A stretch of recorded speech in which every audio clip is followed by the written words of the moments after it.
Good morning. It's still morning. It's 11:58. It is still morning. My window's open. I'll have to close it here.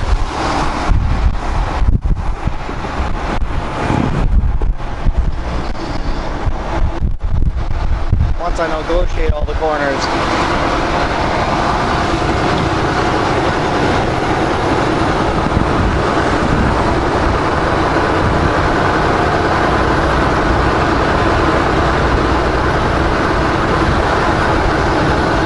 To give my dispatch a call and go, hey, where am I headed next? Like, I'm not trying to be pushy, but I have not received my next dispatch.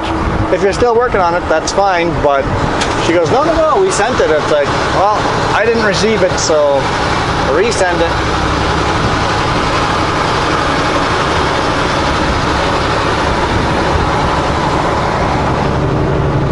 And AC going here. Right, we're just leaving Silverton. I've recorded this a bunch of times, but it is such a beautiful day. I think it's worth to record it again.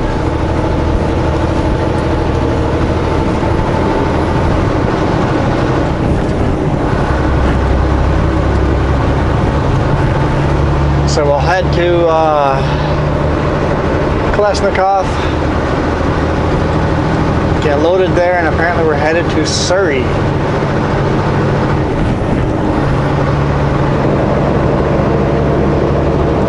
I think they had a very strict appointment time last time we came there.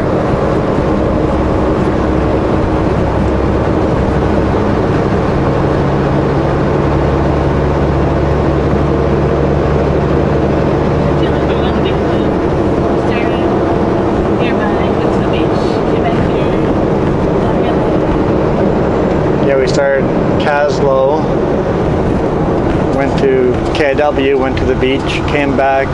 Yeah, it's back and forth on the same route. I think they're doing that so that they can keep me in Canada. Because if we would have gone from here to Nakusp, would have been a run to Calgary, and most likely that run would have been into the US.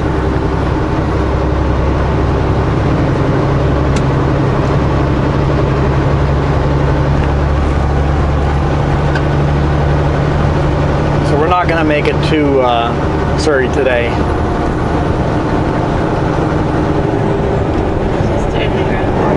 Because we started in Grand Forks.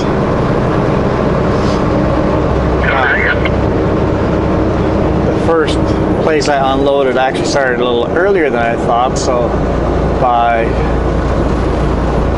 7 o'clock I was already unloaded and moving.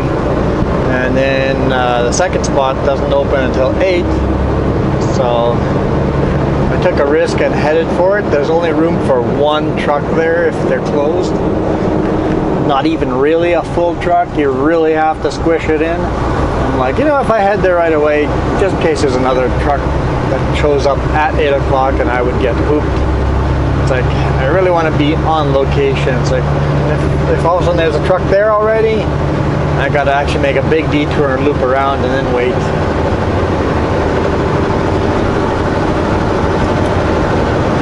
But it worked out. Unloaded there and then headed to Silverton here. And now it's 12:02. Now it's good afternoon.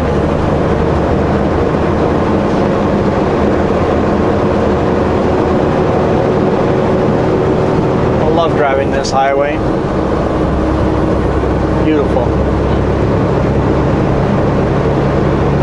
Yep, it's narrow roads. Got a little bit of a shoulder, like a foot and a half, for parts of it anyway.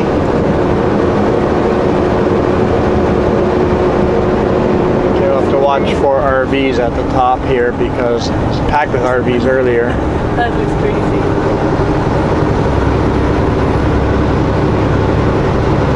Looks like they've all moved on. Maybe they were traveling as a group.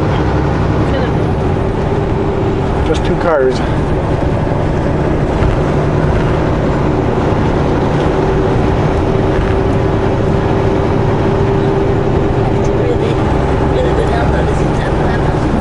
Yeah, mountains are pretty tall here. Almost need to go wide angle lens.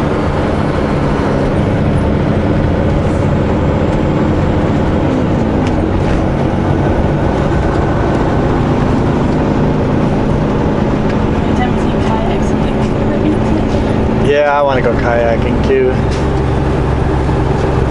It's hot out there though. It's funny, it's kind of what I expected. It's like it's going to be a cool, stay cool. And when summer does hit, it hit a lot later than I thought. When it does hit, it's like a switch. It went from needing bunk heat every night to, holy smokes, it's hot, we're melting. Last night was like fans, windows. Yeah, we had our windows wide open last night. We have these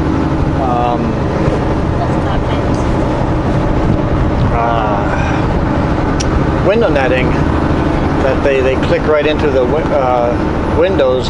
That way you can have the windows open without having mosquitoes bombarding us all night. So the windows were wide open. The bunk windows have mosquito netting on it already. So yeah, those window net, they're $60 for a pair, but so worth it. And then we have these small little desktop fans that we just plug into the inverter, and then we have the fan running in the back, keeping it kind of cool. If it got much hotter, I would close everything up and then just idle, let the AC run. But so far, open windows and fans running via idle. You don't have to. I know I'm not paying for the fuel, but the more money I can save the company, the better. By a residential house. So yeah, we did sleep in a residential area too. You really don't want to idle right next to a house. In that case, I think I'd park somewhere else if I knew I was going to idle all night and go to an industrial area. Yeah, there's a hardware store right next to a residential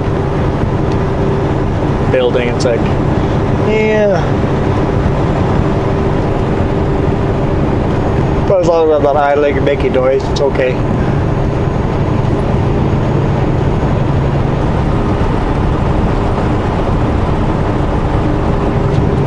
Did make as much noise as I could the other night. Was that Sunday night? Yeah, Sunday night I was making as much noise as I could. When we were parked in that gravel pit, the minivan pulled up right close to us and looked like they were getting ready to sleep there. I'm like, okay. I made noise, unstrapping, because I had way over legally strapped. I'm like, there's lots of room to park elsewhere. I don't need you to park close to me. They moved along. So if everything is crammed full, fine, park beside me. But if there's room everywhere, why are you? Is that guy having problems staying in his lane? If there's lots of room, why would you park right next to another vehicle? Let's park far apart. Make some noise. Let them know that, hey, you're not going to get good sleep parking here.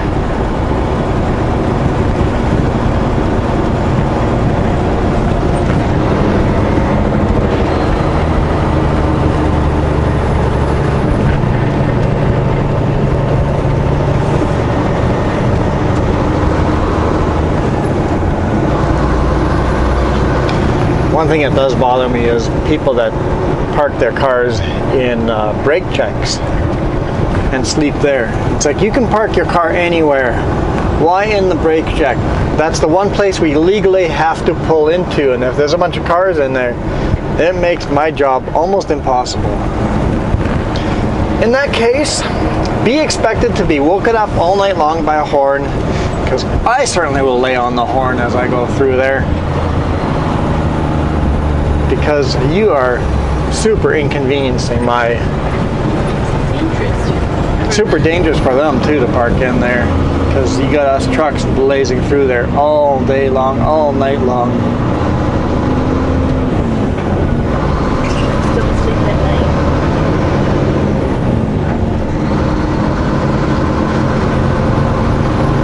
Yeah, the highways stay busy with trucks all night long. Not as many at night, but still, you have trucks going all night.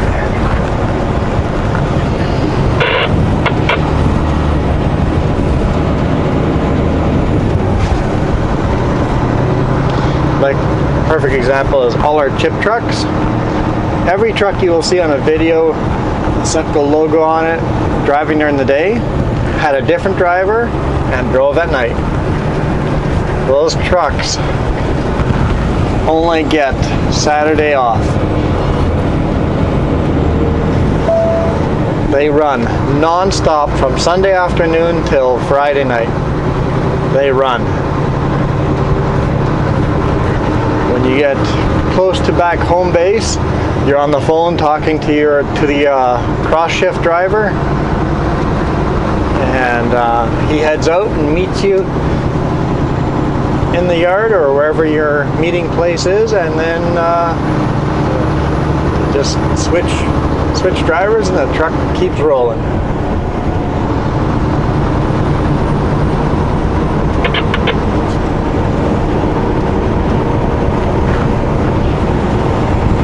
It's one of the reasons I would not like doing chip run. You'd be home every day or every night, but you have a cross shift, so your shift work, even if this is your week that you're on day shift,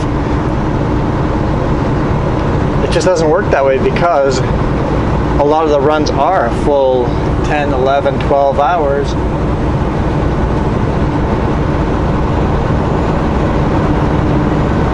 The shift slowly migrates.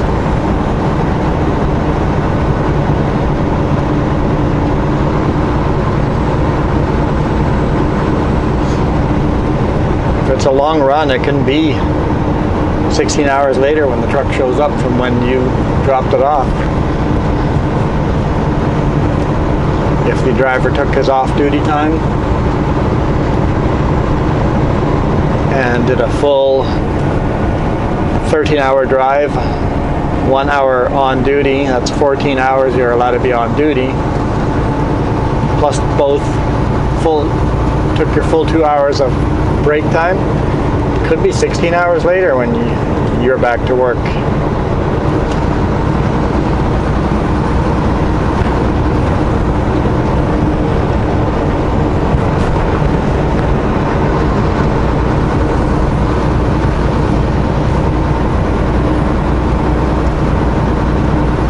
That's why if you work the night shift, you start on Sunday afternoon, start Sunday at lunch, at least you get some daylight in the beginning of the week and slowly migrate into the night shift, and by the end of the week, you're getting up at 4 a.m. so it migrates. New trip has been assigned to you. New trip has been assigned to me.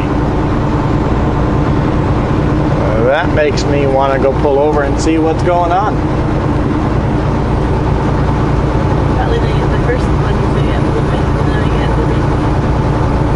Oh, it could be.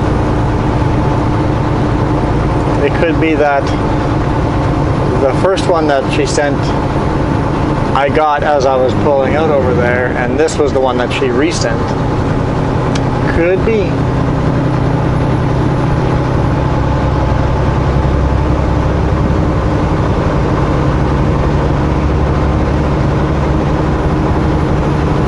In fact, it's very likely that's exactly what happened, so.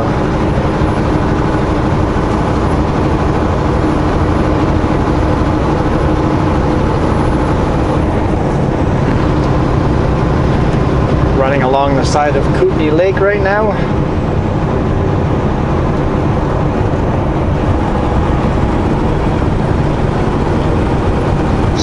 Good viewpoint coming here soon.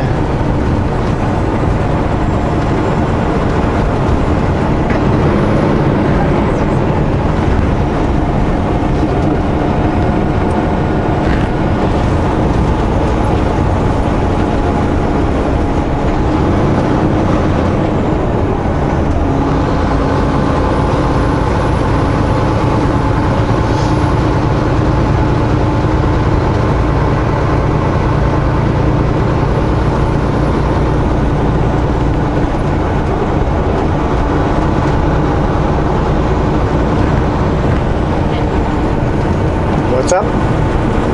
Arrow. Pretty sure. No, this is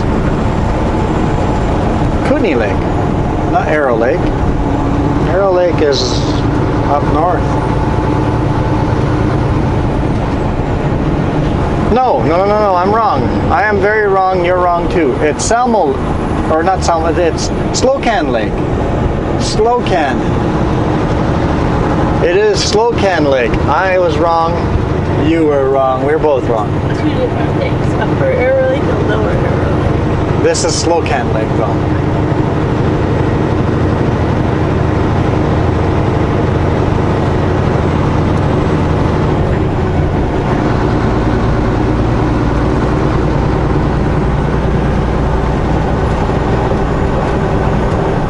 Confident in my decision that this is Slocan, not Kootenai, and not Arrow.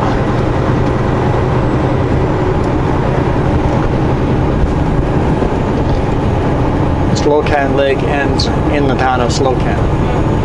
Ha! Yes! I'm still looking it up, but I am agreeing. She's agreeing, but she hasn't looked it up yet. Should barely have. I know there's no cell service here.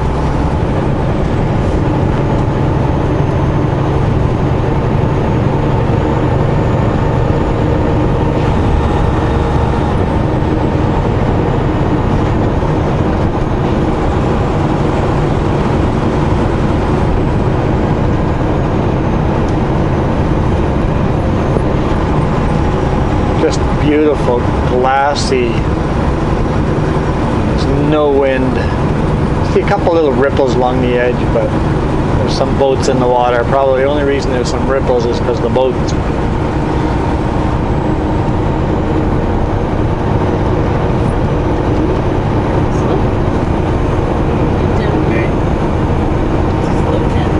Ha! Yes! Slocan Lake it is. After that, what do they call that one? They call after Slocan. Or the lake south of Slocan? I have no idea. We don't really get to see that lake from the road. Get to see the river pop out every now and then.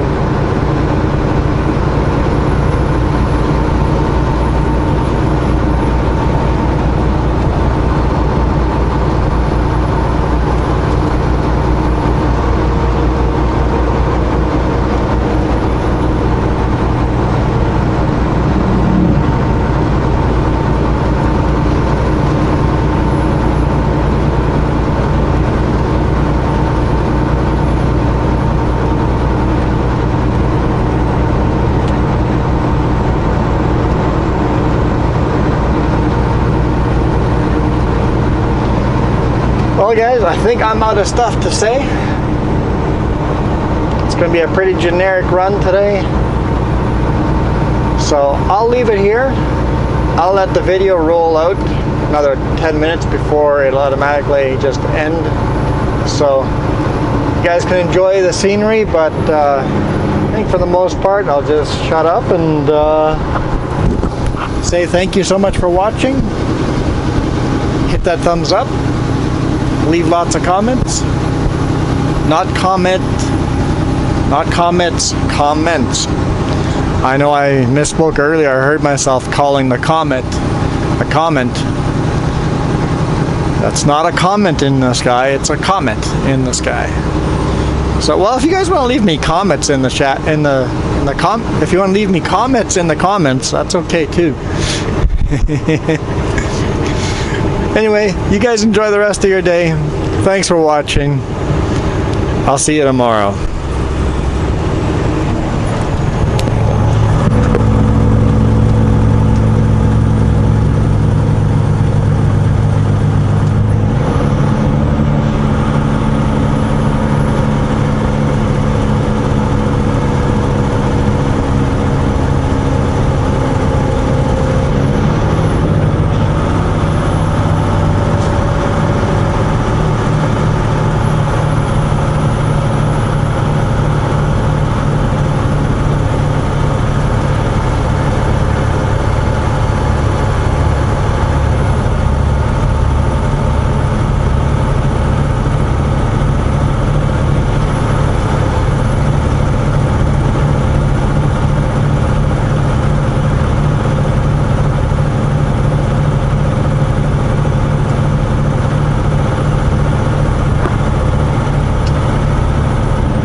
I've recorded this way quite often, but I think I stopped recording because I find this section boring. So let me know if you guys find this section boring if you're still watching.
I just realized I'm hungry. Like really hungry. It must be past lunchtime or something.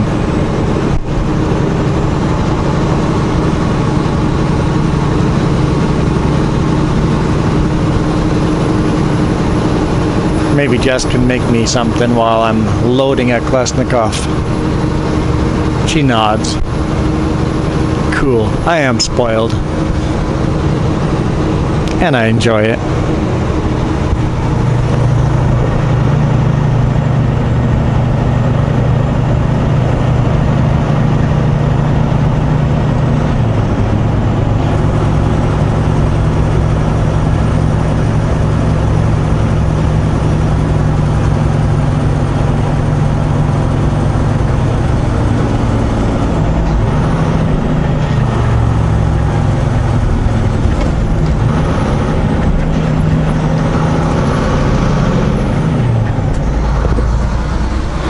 Oh, cool. I think they pulled over just to let me by. Very nice. You know what? I don't mind slow traffic if they do that. You can be slow all you want as long as you do that. I'm happy.